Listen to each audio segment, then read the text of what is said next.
And the main event. Ready, set, up.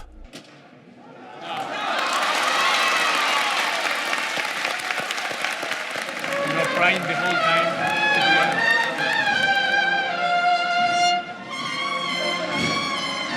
The music.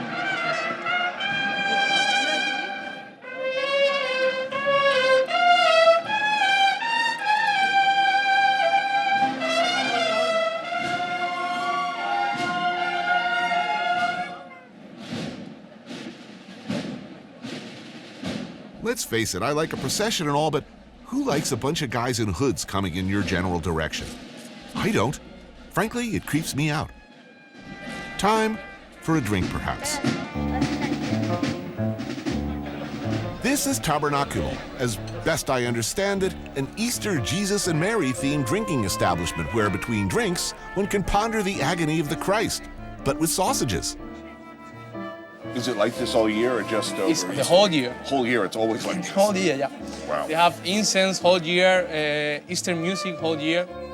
Now, is this a week for quiet contemplation and worship, or is this a party week, or both? Both of them.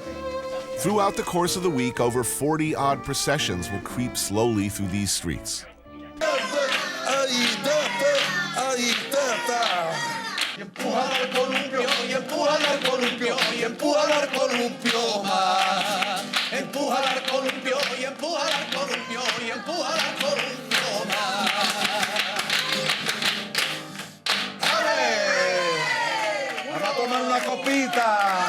Una copita que hay 100 años para vivir, para dormir, para follar, para todo. Temperamento puro, son la sangre que nos hierve a los gitanos, ¿has visto cómo es? Tiene 16 años, mejor que nada. Hacemos una música que es de nuestra raíz. No se hacía preparado para echarlo a los espectáculos. Era una música que se cantaba dentro. Tanto en la pena como en el llanto, como en la alegría, nosotros cantamos. They dig deep for their material here. It means something. They're telling you something about themselves. What is the word? Duende. Duende. What is duende? I've heard it. What? Duende, el artista llega a lo sublime. Is it an emotional state or a technical?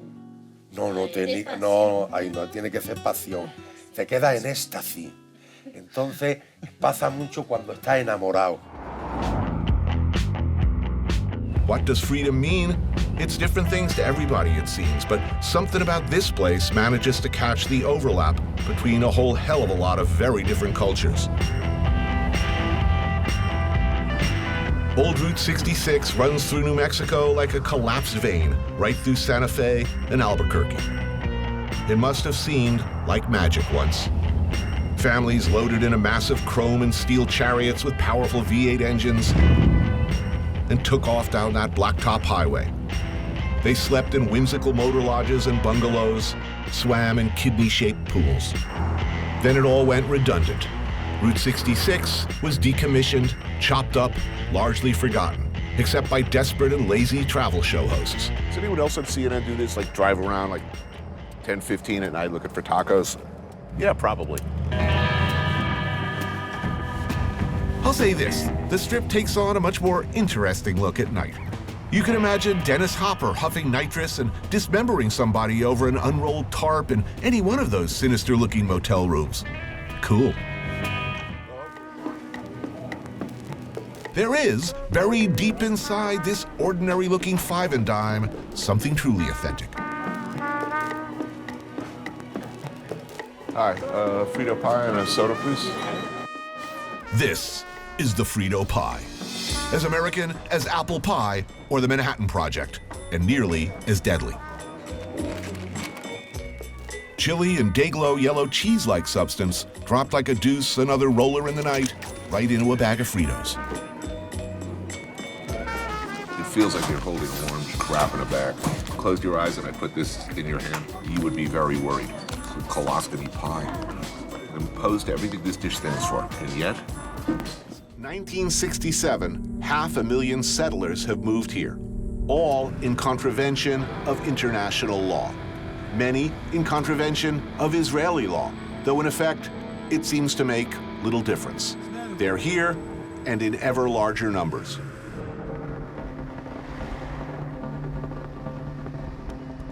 This is Noam, one of our drivers from Tel Aviv, who I asked about the graffiti on this house near the settlements.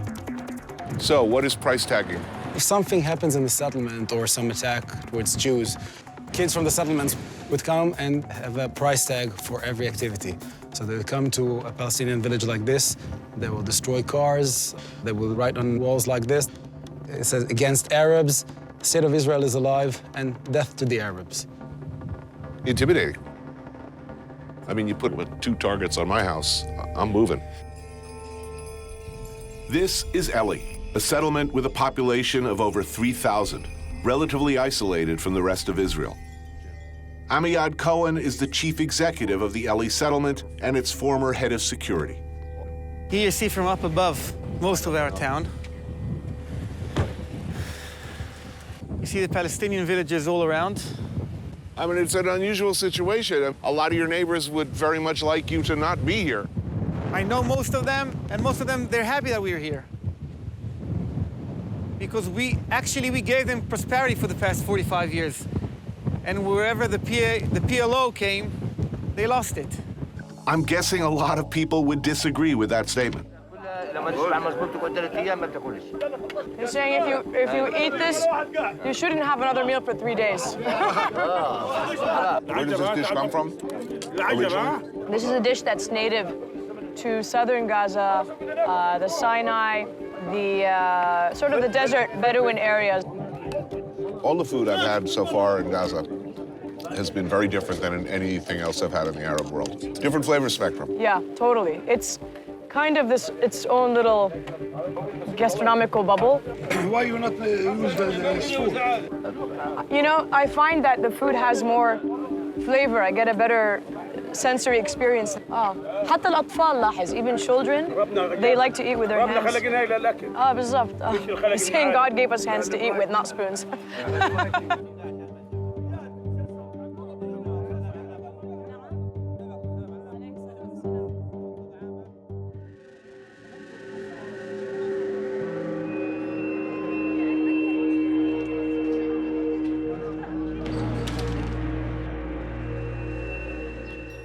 One can be forgiven for thinking, when you see how similar they are, the two peoples, both of whom cook with pride, eat with passion, love their kids, love the land in which they live or the land they dream of returning to, who live so close, who are locked in such an intimate, if deadly embrace, might somehow, someday, figure out how to live with each other. But that would be very mushy thinking indeed. Those things, in the end, probably don't count for much at all.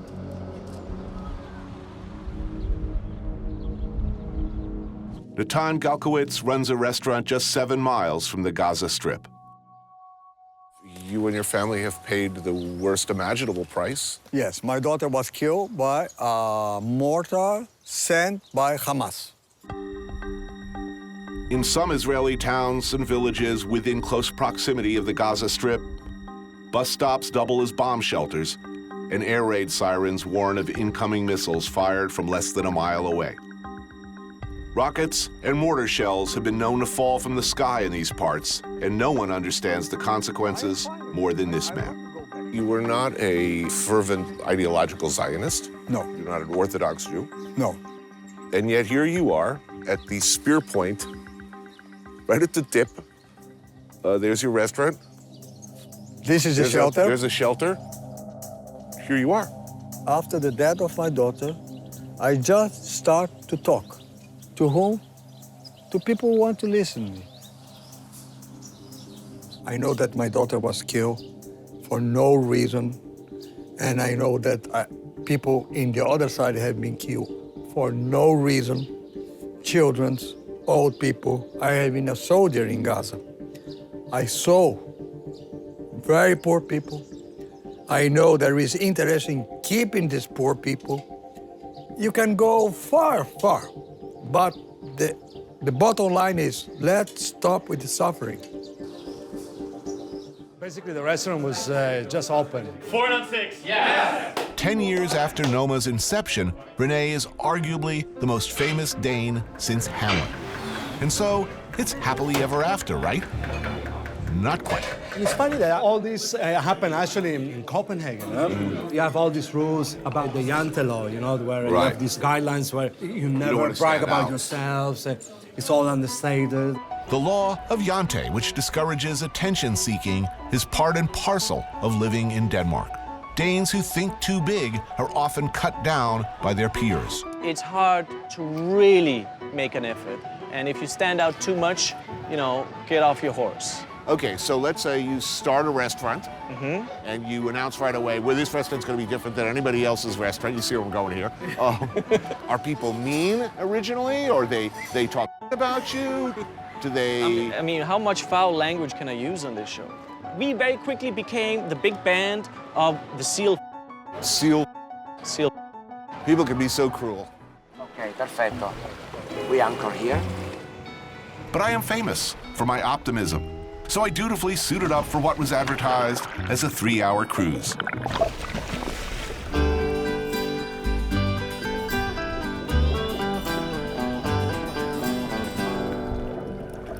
So I get in the water and I'm paddling around and splash. Suddenly, there's a dead sea creature sinking slowly to the seabed in front of me. Are they kidding me? I'm thinking, can this be happening? Splash, there's another one. Another rigor mortis, half-frozen freaking octopus. But it goes on. One dead cuttlefish, deceased octopus, frozen sea urchin after another. Splash, splash, splash. Each specimen drops among the rocks or along the sea floor, to be heroically discovered by Turi moments later and proudly shown off to camera. Like I'm not actually watching as his Confederate in the next boat over hurls them into the water, one after another. I'm no marine biologist, but I know dead octopus when I see one. Pretty sure they don't drop from the sky and then sink straight to the bottom. How many we have, octopus? 3? Yeah.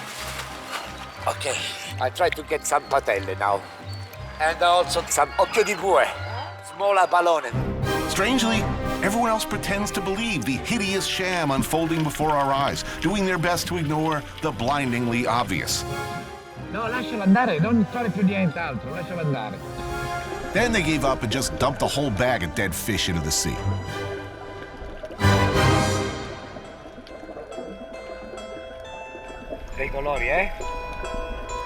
At this point, I begin desperately looking for signs of life, hoping that one of them would stir, become revived.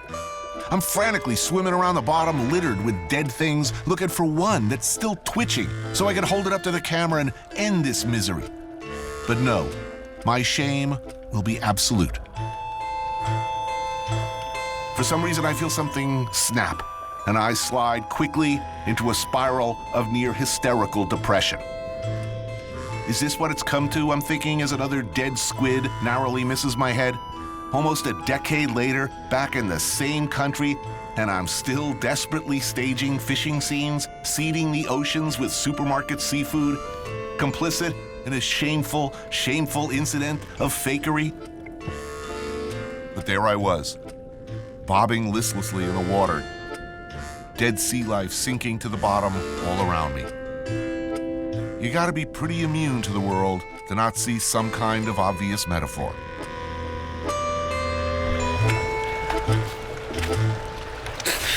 Buona. I've never had a nervous breakdown before, but I tell you from the bottom of my heart, something fell apart down there, and it took a long, long time after the end of this damn episode to recover.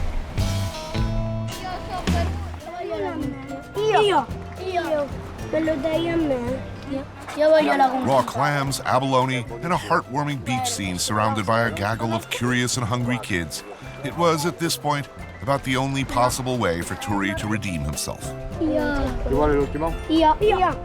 You'll notice I'm not there. I'm sitting in a nearby cafe, pounding one Negroni after another in a smoldering, miserable rage. Our evening meal will be at Turi's place, Osteria Nero d'Avola, which is just up the hill in Termina.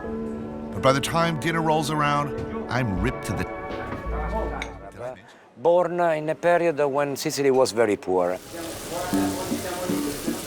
This I like. I even remember it. Pasta al finocchietta.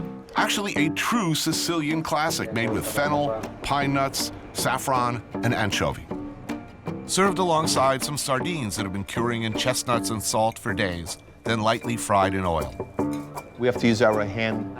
We have to use a hand to eat the fish. Well, no problem. I must have slunk back to bed somehow, collapsed into a sodden, drunken heap of self-loathing. I would ordinarily have turned on the porn channel and maybe loaded up on prescription meds. But there's no TV at the agriturismo.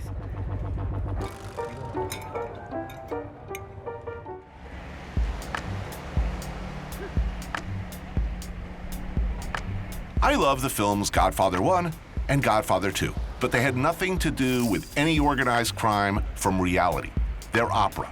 Magnificent opera, but basically a morality tale about loyalty and destroying the things you claim to love and want to protect. Perfect pasta. Very happy with that. Good. I know you've been looking forward to it, so I'm glad it's good. Palermo is an expensive city for some things because the consumer is paying more so that the store can afford to pay its extortion money. The big change that has happened is that up until the mid-'80s, the late '80s, there were a great many Sicilians who thought if they were honest and didn't have anything to do with the mafia, they could live without being affected by the mafia. Apparently, 80% of the businesses in Palermo and 70% in the rest of Italy that pay extortion. That's a lot. That's a lot. That's a lot. But not everybody pays the bite. A small but growing coalition of businesses have joined a group called Addio Pizzo, a grassroots organization taking a stand against the mafia's traditional, near-total control over the food chain, from farm to table. I'd come out of the restaurant business in New York. You got taxed with every laundry order, every time they took your trash away. It was built in to all your basic services. Here it's much more the going around Christmas and Easter. Guy comes by. The guy comes by. I mean, it's plain and simple extortion. Given that that's a pretty straightforward situation, some of these guys who band it together for Addio Pizza, I mean, what happens? The guy shows up and says, I'm not paying you. What happens next? Well, apparently now, the mafia has decided that it isn't worthwhile bothering with the people who belong to Addio Pizza. There's so many others out there, and why look for trouble? How true it is, I don't know. Right. To belong to Addio Pizza, you have to sign a pledge that you will not pay, and that if you are approached, you will go to the police. Right. Then they send you to lawyers and to another organization which deals with the people who are actually having trouble. It's incredibly complicated. I mean, there are no easy answers to it. Right. I mean, what about Big Farm? What about some of the things that are happening on a much more legitimate level? I mean, who's more destructive worldwide? I mean, yes, you could make a very good argument. That's horrible. It's where nearly everything American and great came from. The things the whole world wanted, made here. The heart, the soul, the beat of an industrial cultural superpower. A magnet for everyone with a dream of a better future, from Eastern Europe to the Deep South. American dream, you came here. The one straight ahead with the green roof? Yep, the big Rococo building, completely empty. Empty, unbelievable. The white one is being rehabbed. There's some money coming in. The one next to it on the right is completely empty. The gray pyramid with the spire on top sold for $5 million. $5 million for that? You can't buy a garage in the Hamptons for that, basically. $5 million for a skyscraper. It is post-apocalyptic. I mean, it's like a science fiction film. What the hell happened here? Well, it is post-apocalyptic, except for the fact there's 700,000 people living here. Detroit, 2013. Charlie LaDuff is a writer, journalist, television reporter. He grew up here. But it used to be 2 million people. That was rubber. Maybe the worms started to turn here, the Packard automotive plant. Opened in 1903, it was considered the most advanced facility of its kind anywhere in the world. Huge, epically proportioned. I mean 3.5 million square feet. Now, one man lives here. Al Hill. My name's Alan Hill. Welcome to my home. This room right here is the forge room. It was a former Packard motor car company. I started living here about 7 years ago. At that time, I was semi-apprehensive about the place and the going-ons around here, but it turned out it's about as peaceful as the North Woods. And not having a credit card or a mortgage payment or a car payment is a real blessing. There's two nails here, so Yeah. what's happened here in Detroit is unfortunate, but you know, it's a sign of the times. We find out that not only does it take a village to raise an individual, it takes an entire world to support one city. You know, when city's suffering or when community's suffering, the entire world should pitch in and help elevate it instead of sit there and stare at it. People have lost faith in a lot of things. Part of it has to do with the faith they had in Detroit. It was once industrial-minded the entire world. It's enormous. Yeah, it is. It's about a mile long, maybe. It's unbelievably good. What's the mac? The greens are incredible. Oh, those are good. So in the greens, is that like smoked ham hock? I can't tell you my can't tell me. secret. Well, I'll tell you, those are some of the best greens I ever had, no doubt about And it. this dude's been everywhere. Come on, Yes. man. I've been all over the South, and I've had a lot of greens, and those are they're not just delicious, they're luxurious. Big hunks of you won't tell me what in there, right? I can't tell y'all my secret. Will this kind of entrepreneurship lead Detroit out of its sinkhole? Probably not. I can't believe there's like not a line of cars around the corner. That was good. But it's no longer about winning, is it? It's about surviving.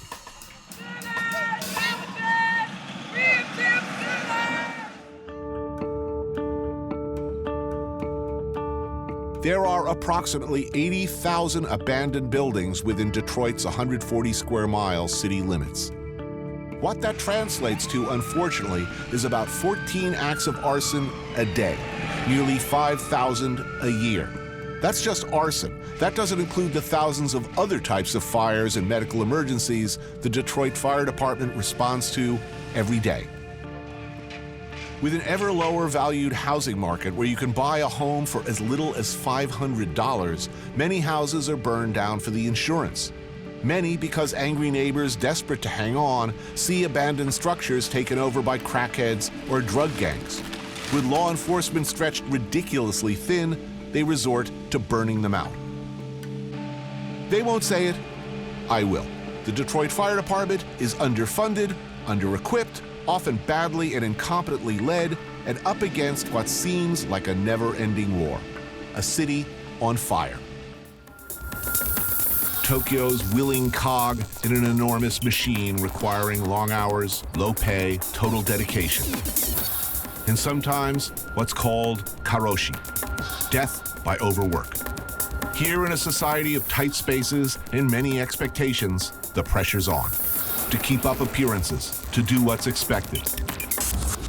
To not let the interior life become exterior.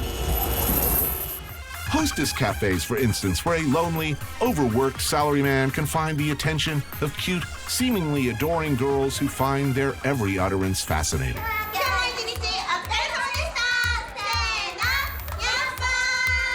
So now Hostess Bar is, I just want somebody to tell me I'm fantastic. Oh, you're so interesting. Your job is interesting. You are a very sexy man. I don't care what your wife says. I think you're really interesting. Penetration, maybe by a Q-tip in the ear, followed by a personal love spell in this case to make your tea taste better.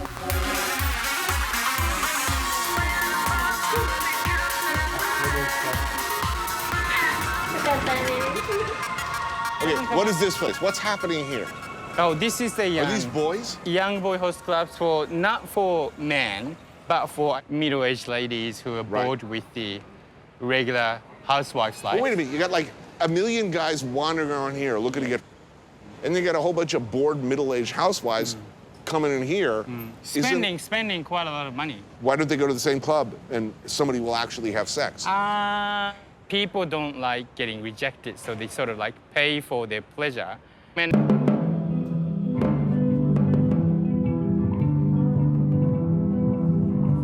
So a good friend of mine, a really great travel writer, said something that the more I travel, the less I know. I feel that particularly strongly here in South Africa, a place I came in a state of near total ignorance, loaded with preconceptions. For the first part of my life, the South Africa I knew was not a happy place or a good place. It was a pariah state, surrealistically, outrageously divided into black and white.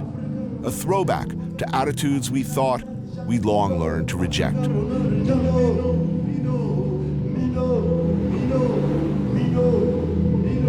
The nationalist government in South Africa enacted apartheid laws in 1948. Who you could marry, where you lived, where you could walk, be educated, everything decided by racist laws backed by police, army, and secret services. The institutionalized racial discrimination was designed to maintain white minority power and economically suppress the black and mixed race South Africans who lived in townships, mostly in poverty. In 1923, the African National Congress was formed.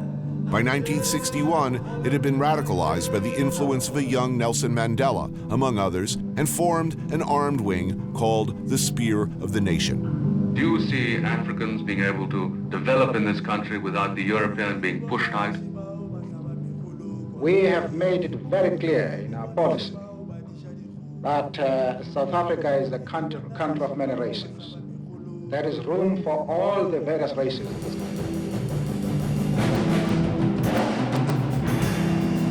In 1963, Mandela was charged with sabotage and conspiracy and sentenced to life imprisonment on Robben Island.